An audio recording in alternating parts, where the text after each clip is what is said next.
It's time to talk music, audio gear, and anything else that crosses our minds. I'm Mark. And I'm Peter. And welcome to the Hurton Audio Podcast. So, this week we're going to be talking about one of our recently favourite albums that we've heard this year. It's absolutely knocked our socks off. It's by Boys Like Girls and it's called Sunday at Foxwoods, and there's a brand new single and music video, the newest out the bunch, called Miracle, and it's such a fantastic song. It really does just tick all the boxes for what we like. It depends what you like, but like it's got all these different like production like flavors going on. It's like at its core, it's like just a good like pop rock sort of situation, but it's just got like loads of vocoders going on. Obviously, all the parts are just played ace, and there's so much personality in it as well. But like the mix is just so clean as well, which is often quite unusual in these sort of band productions. But it just keeps going, and it's just so feel good. It's exactly what you want, and the guitars really hit hard, don't they, Mark, in certain sections? Yeah, the full song, like it has this stabby sort of section in the in like the breakdown / bridge, however you'd want to class it. The production, the way the drums and the guitar sort of hit, like we always say, it hits like a brick, but this really does. I mean, it goes from not silence, but it goes from everybody sort of waiting, like you do when you're doing stabby bits, and the impacts on each individual drum and guitar, like chord, it's just really strong and very cool sounding. It's hard to tell by listening exactly what they've done. All I can say is they've said in interviews that they're using metal zones, and there's definitely a lot of synths at play. It's a very layered album. The album's Sunday at Foxwoods, and any keen listeners of this podcast may remember us talking about a song called Blood and Sugar, which was the first single to be released from Sunday at Foxwoods in about like sort of March, April time. And so this is an album that we have been eagerly anticipating because Blood and Sugar was such a good song.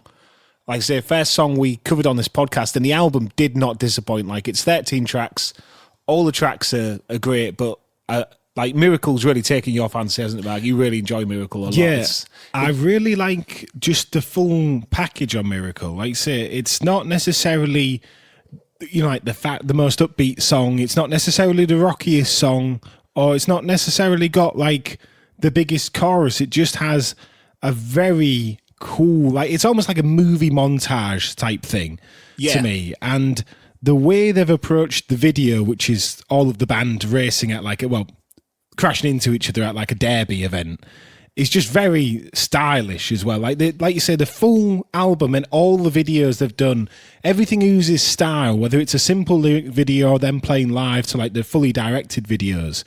It's just very stylish, both in the way it's being presented and also the way it sounds, like in comparison to a lot of bands. Like Boys Like Girls were classed as like an emo band when they came out, and this is not necessarily that far removed, but in the way the band carries themselves, it's hard to believe it's the same people who brought the Great Escape in, because it's such a different energy. Like this has, it's just oozing style and confidence. I was just about to say, confidence is really like what comes across, and there's like break beats happening on some of the songs, like the intro song Sunday at Foxwoods and Story of a Lifetime.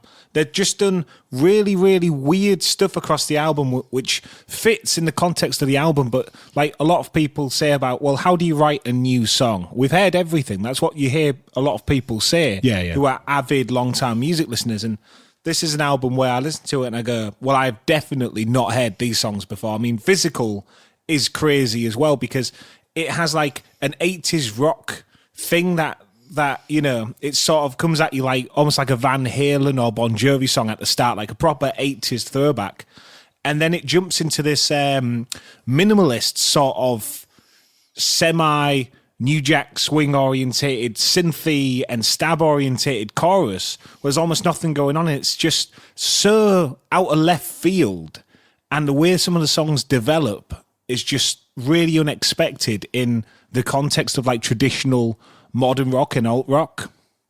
Yeah, and the other thing, like when you talk about physical, is not only have they managed to shove a guitar solo into it, but they've shoved a guitar solo between like this New Jack chorus, but also a load of key changes that just keep going till the song ends. And it's like you say, when you're talking about songs building, physical as a song just keeps building, and every time you think the song's like done and it's going to go back to the verse, it just there's another key change, another layer added in, and it just keeps building until the song finishes. It's just relentless, really. Yeah, it's just really, really like refreshing to hear, and it's really nice to hear an album like when you anticipate an album for a while and you're thinking, oh man, I'm really looking forward to this album, especially like in the way modern day albums are, where there's, tends to be like 5 songs out by the time the album actually comes out. And it's hard because sometimes by the time the album comes out, you're like, well, we know we've heard the best songs because we've heard like 5 of the singles. And there's nothing worse than buying an album where you've heard, say, 6 of the songs, and the other 3 songs you've got like a ballad, an instrumental,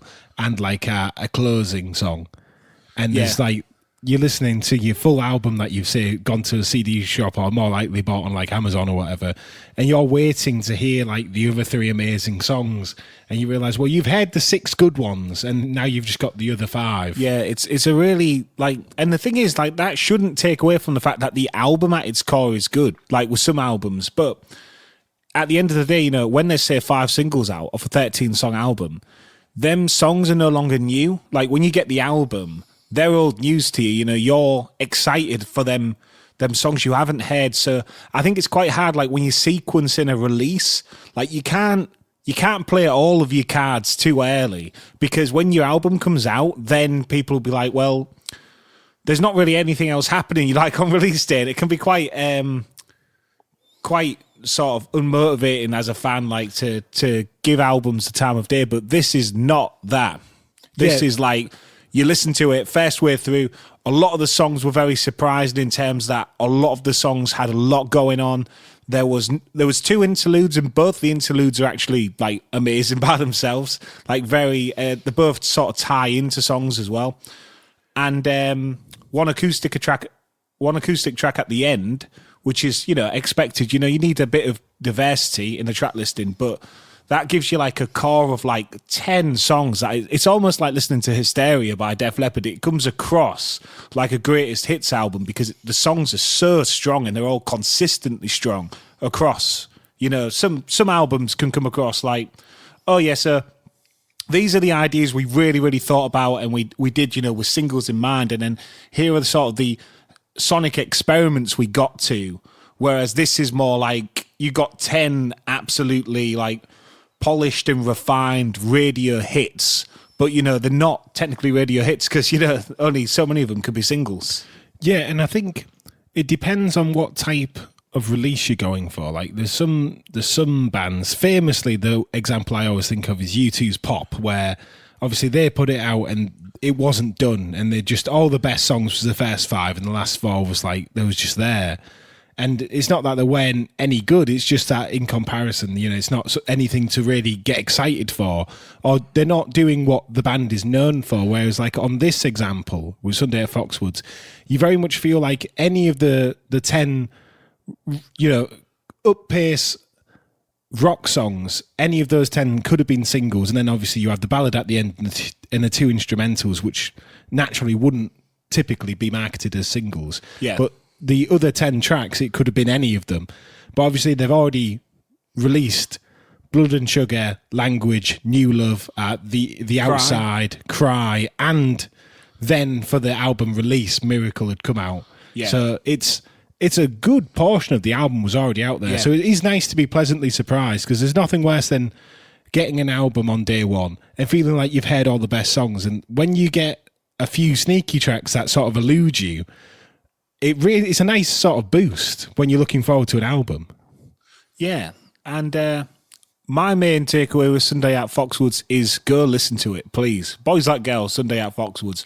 I really, really hope they keep saying in their their tour stuff, because we watched the Veeps live stream as well, which was fantastic, really good live band as well. Yeah. But they keep sort of saying like this is them coming back, and they've got more to show. So I really hope we get another one of these albums, because it'd be good if it was a trilogy, a New Boys Like Girls trilogy, because it's such a strong album. I would hate to see it just be a lone. Do you know what I mean? Like a lone reforming.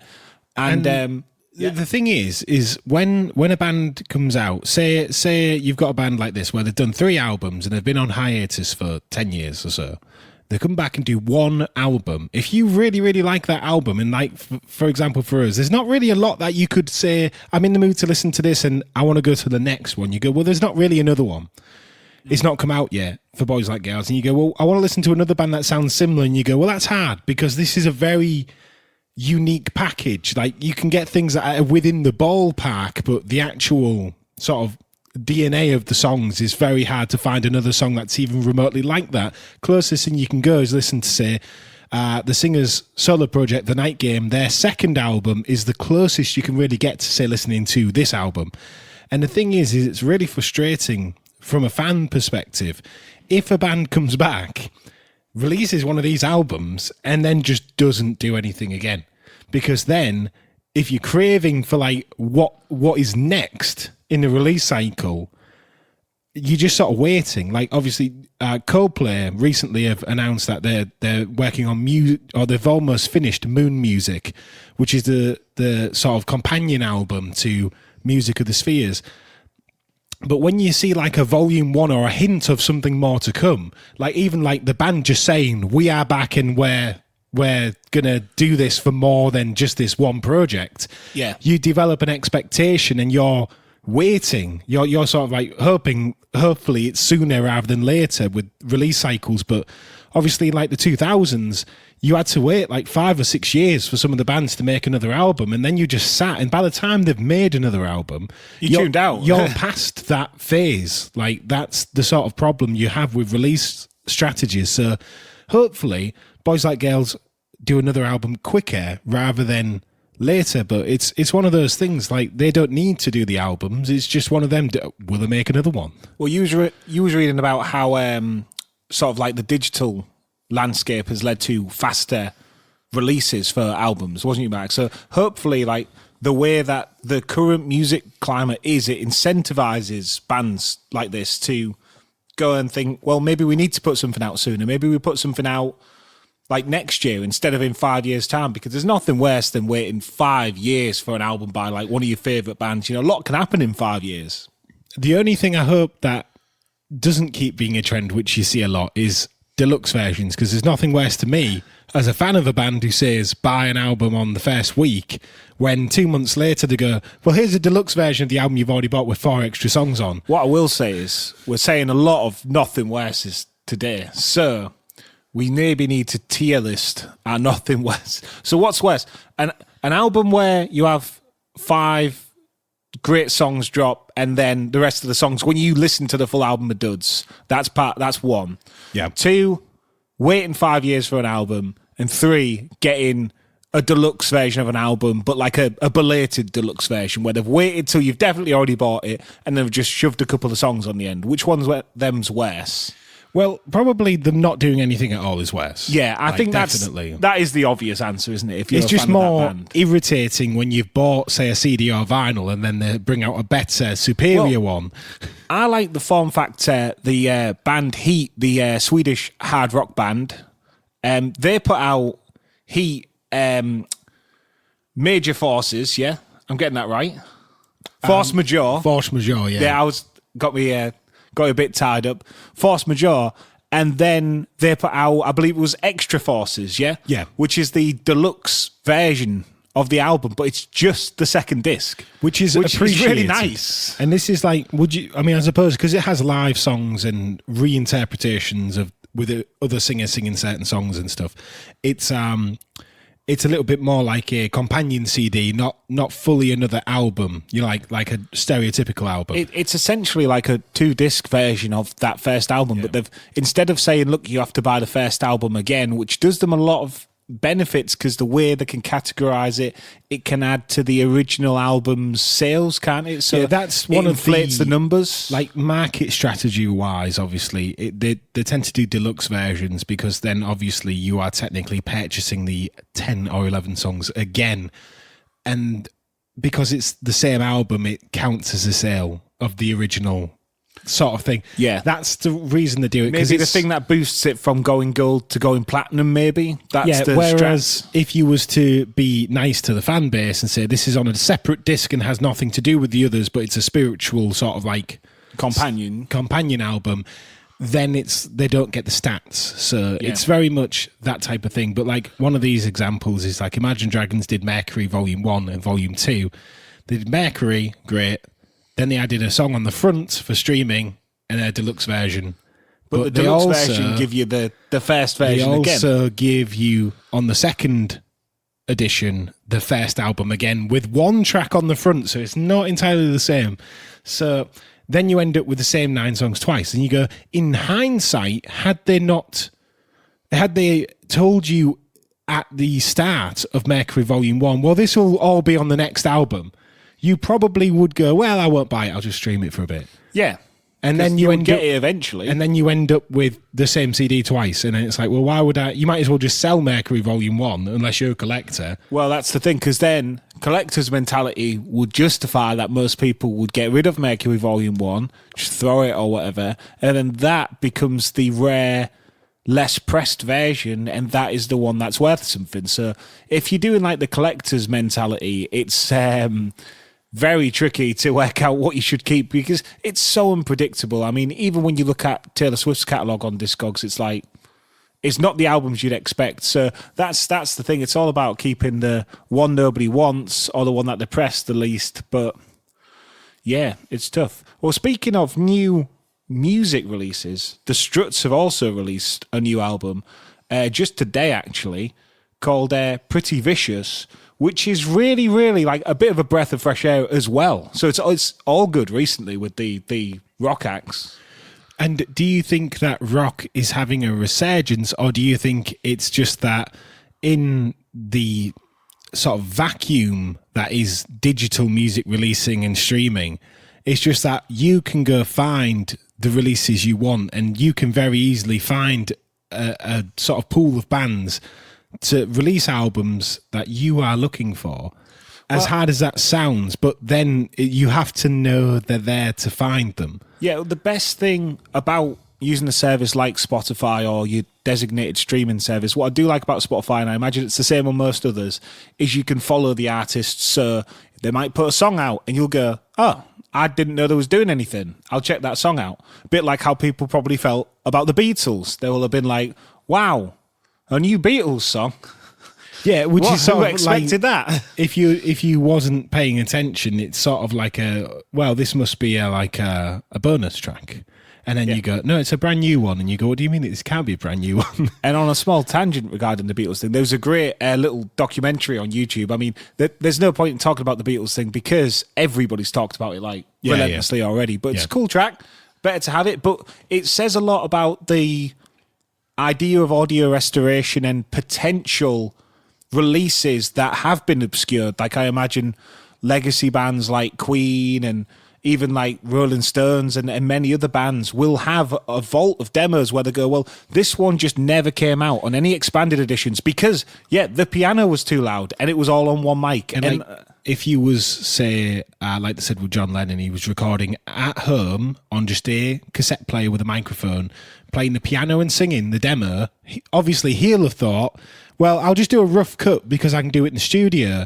But then, since he wasn't able to redo it ever again, and there was no better transfer, how do you take the piano out the vocal? Well, now, with audio tools, it's a lot easier to, with the way they've done machine learning in lots of like studio suites, you can just use an algorithm to pull a vocal out, which has got a lot better in the last few years. But when Paul McCartney and the Beatles was trying to redo this in 1994 or 8 or something like that, 4 or 5 I think it was. Yeah, 4 or 5. Yeah, they could not work this out because they had a very primitive DAW, a digital audio workstation, that they could not do it with. I mean, the best they could do is try and EQ it out. And anybody who makes music knows how well that goes. It's like EQ can do a lot, but it can't do that. It cannot remove an instrument from another one. So it's really interesting to think, like, I would love to see Queen embrace this if they have more demos, because we know that there's demos for some of these bands all over the place. So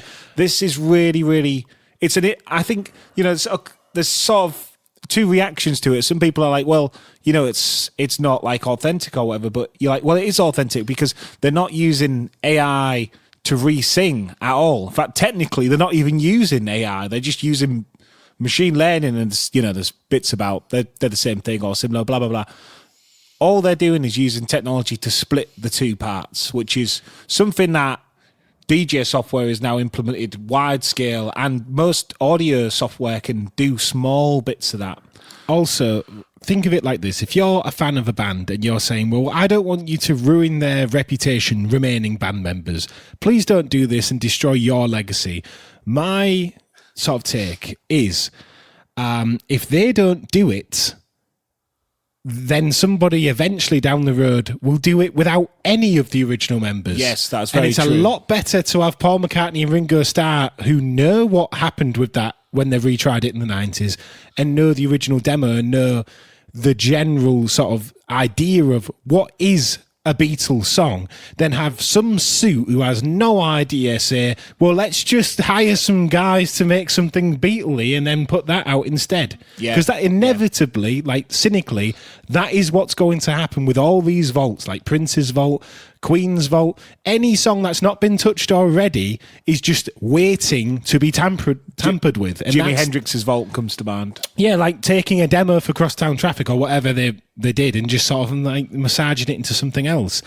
It's just a harsh reality that unless somebody burns those tapes and wipes them from existence, somebody, whether it's one of the estate members, family or whatever, somebody else in the band, or somebody who technically owns that, they will go out their way to make money off it. And that's just a fact. So I would rather, in any situation like this, the band do it and then release it over a family member, or, say, even worse, just a suit. Yeah, so some sort of equity firm that's like, yo, let's make some money. It doesn't matter as long as it sells. Like that's the mindset you think about some of it. And some of it, fortunately, if you like Prince and you left behind fully mixed and mastered practically albums with artwork and photo shoots, then that's great, because the estate's sort of, all somebody has to do is comb through it, clean it up, make sure it's all good. And Prince has left them a silver platter of stuff to go through. But like, it's a joke how much stuff they've got. If it's more to the tune of Jimi Hendrix, where it's a bit muddled up and there's a lot there, but it's hard to sift through and things haven't been organised necessarily for a release, then you might end up with some slightly dodgy, allegedly, sort of releases.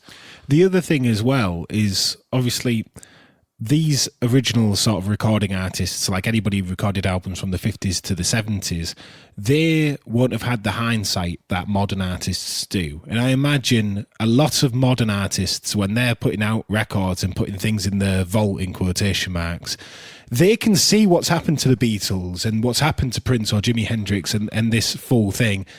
They'll be able to, say, take the reins or, have like a master delete button for anything they don't want. They'll have systems in place, whereas obviously these old bands, nobody was thinking they was going to be popular 60, 80 years later.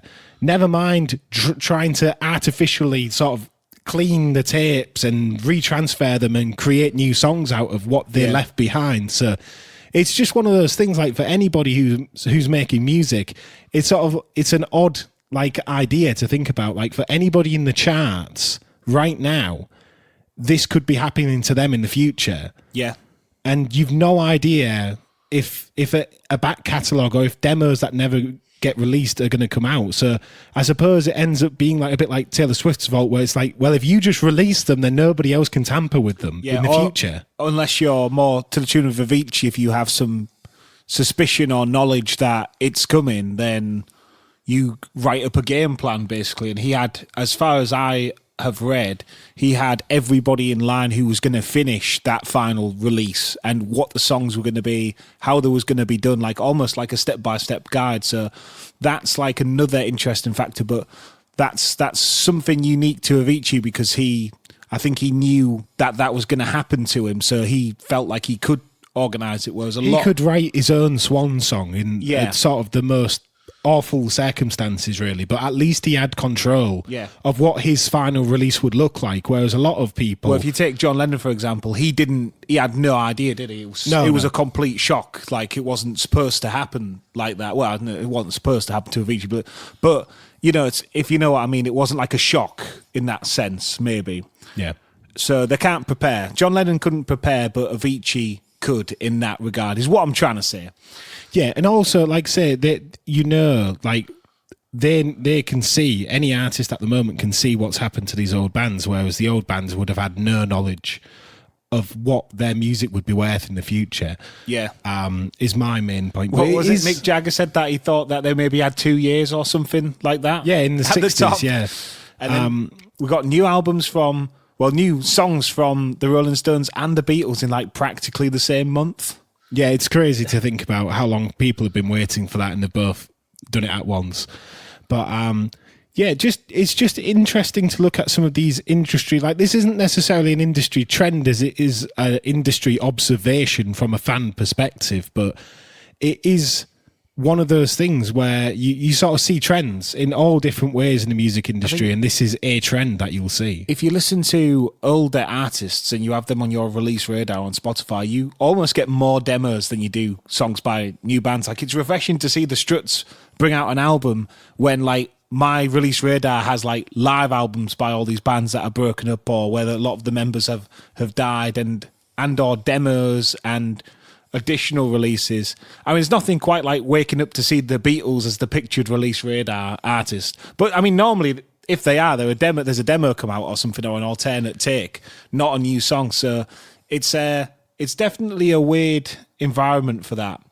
But I do think like you would have to be very skeptical of the way the industry is if you're a current artist and you don't think like all of your demos are going to get emptied out. I mean, I wonder if it's something that like labels are starting to get into contracts. Like, well, we have the right to pillage your vault if you die unexpectedly. It sounds horrible, but it's a business at the end of the day. So you can imagine these contracts going through with these obscene, like, sort of terms.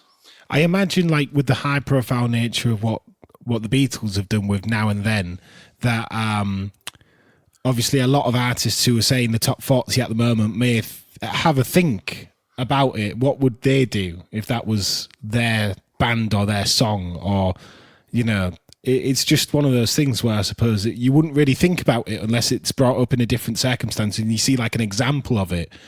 And then you would be able to say, equate that to your own projects, particularly these big major label acts like The Weeknd or Taylor Swift, who have hundreds of millions of fans.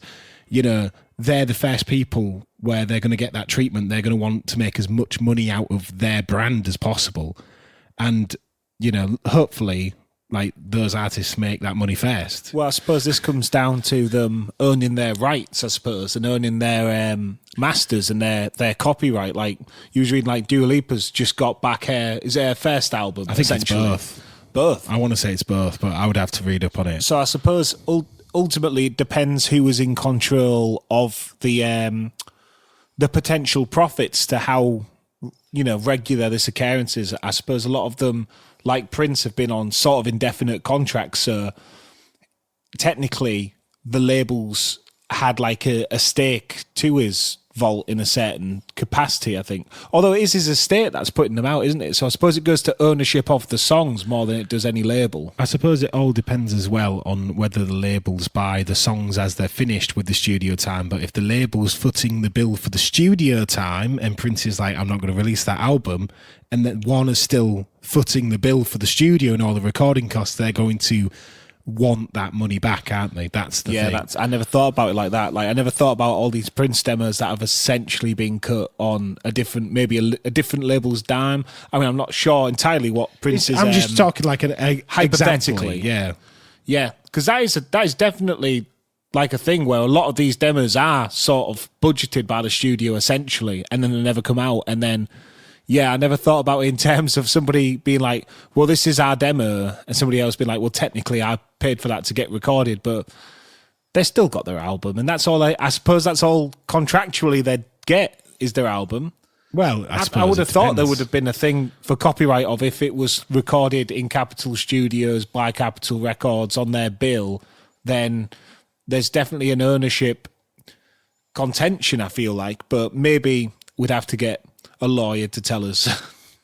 Right, so we've rambled about Boys Like Girls, the Struts, and a whole load of sort of after death album, because I'm not going to try and say what posthumous albums. But I think that's right pronunciation. Yeah, so I've been Mark. And I've been Peter. Thanks for listening.